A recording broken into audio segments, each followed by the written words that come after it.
ketika KPU mulai membuka pendaftaran calon presiden dan wakil presidennya, insya Allah pasangan yang pertama mendaftarkan adalah pasangan yang kita miliki hari ini. Ada harapan orang juga untuk melihat bagaimana proses ini menjadi proses rekonsiliasi nasional. Kita lihat saja Partai Demokrat kemana arahnya. Mana secara elektoral lebih menguntungkan Partai Demokrat di pemilu legislatif. Jangan buru-buru juga Bang Andi memutuskan. Peluangnya menurut saya masih 50-50 ya, antara ke Pak Prabowo atau ke Mas Ganjar Pranowo.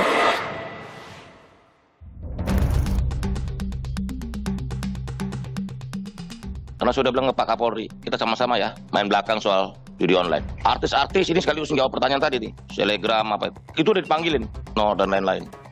Nanti habis itu dioper ke Kominfo.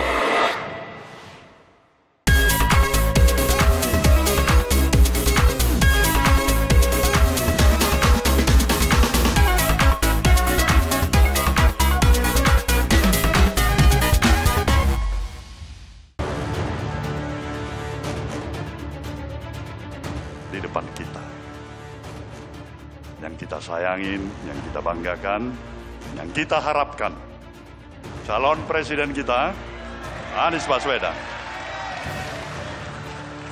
Di sebelah beliau, kita mempunyai juga harapan yang sama sebagai sepasang mempelai. Siapa dia? Muhaimin Iskandar.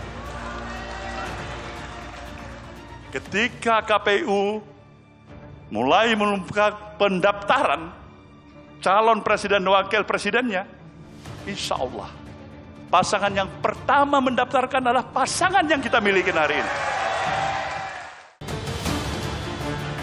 Koalisi Perubahan untuk Persatuan ternyata benar-benar mewujudkan perubahan lebih cepat. Perubahan ini mengejutkan banyak pihak, bahkan memberi kejutan kepada anggota koalisinya sendiri. Manuver sunyi Partai Nasdem yang menjodohkan bakal capres Anies Baswedan dengan Ketua Umum PKB Muhaimin Iskandar membuat Partai Demokrat keluar dari koalisi yang memiliki jargon perubahan tersebut. Bakal capres Anies Baswedan menyatakan menghormati pilihan Partai Demokrat yang menarik dukungan kepada dirinya.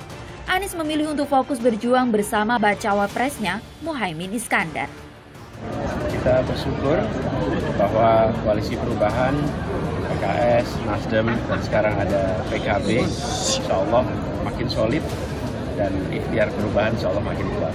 Kami menghormati semua keputusan dan ikhtiar kita adalah untuk membawa keadilan, menghadirkan kesejahteraan. Itu yang menjadi fokus kita. Berbeda dengan Partai Demokrat, sikap Partai Keadilan Sejahtera tetap memberikan dukungan kepada bakal calon Presiden Anies Baswedan. Sementara bakal calon Wapres Muhaimin Iskandar akan diusulkan dalam musyawarah Majelis Syuro PKS berikutnya. Kami menghormati juga keputusan Partai Nasdem dan Partai Kebangkitan Bangsa yang telah mendeklarasikan pasangan Bapak Anies Rashid Baswedan sebagai bakal calon Presiden Republik Indonesia dengan Bapak Abdul Muhaimin Iskandar sebagai bakal calon Wakil Presiden Republik Indonesia yang akan maju pada Pilpres tahun 2024. Pada musyawarah Majelis Syuro yang ke-8, PKS telah menetapkan Bapak Anies Rashid Baswedan sebagai baca pres yang diusung oleh PKS. Adapun rekomendasi nama Bapak Abdul Muhaimin Iskandar sebagai bakal calon wakil presiden, insya Allah akan diusulkan untuk dibahas pada musyawarah Majelis Syuro Partai Keadilan Sejahtera.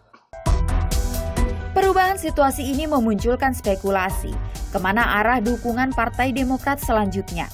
Bagi Sekretaris Majelis Tinggi Partai Demokrat, Andi Malarangeng, perkembangan yang terjadi belakangan tidak menunjukkan hambatan berarti untuk bergabung dalam koalisi pendukung Ganjar Pranowo ataupun koalisi pendukung Prabowo Subianto. Saya rasa tidak ada hambatan yang terlalu besar dalam arti kalau Pak Prabowo memang kami dulu sudah bekerja sama di 2019. Kalau Mas Ganjar kan sebenarnya kami juga mendukung Mas Ganjar pada waktu pemilu kepala daerah Jawa Tengah. memang kemudian kalau dengan PDIP, alhamdulillah kita lihat proses silaturahim yang bahkan diliput oleh media antara Mbak Puan dan Mas Ketum AHY juga tampaknya menjadi viral. Ada harapan orang juga untuk melihat bagaimana proses ini menjadi proses rekonsiliasi nasional. Kita lihat saja, yang jelas bahwa proses ini mudah-mudahan bisa tidak usah terlalu lama karena biar juga jelas langkah Partai Demokrat kemana arahnya. Setelah itu kita juga bisa fokus dengan pemilu legislatif. Direktur Eksekutif Poltreking, Hanta Yuda, menyampaikan kemungkinan paling realistis yang dapat diambil oleh Partai Demokrat.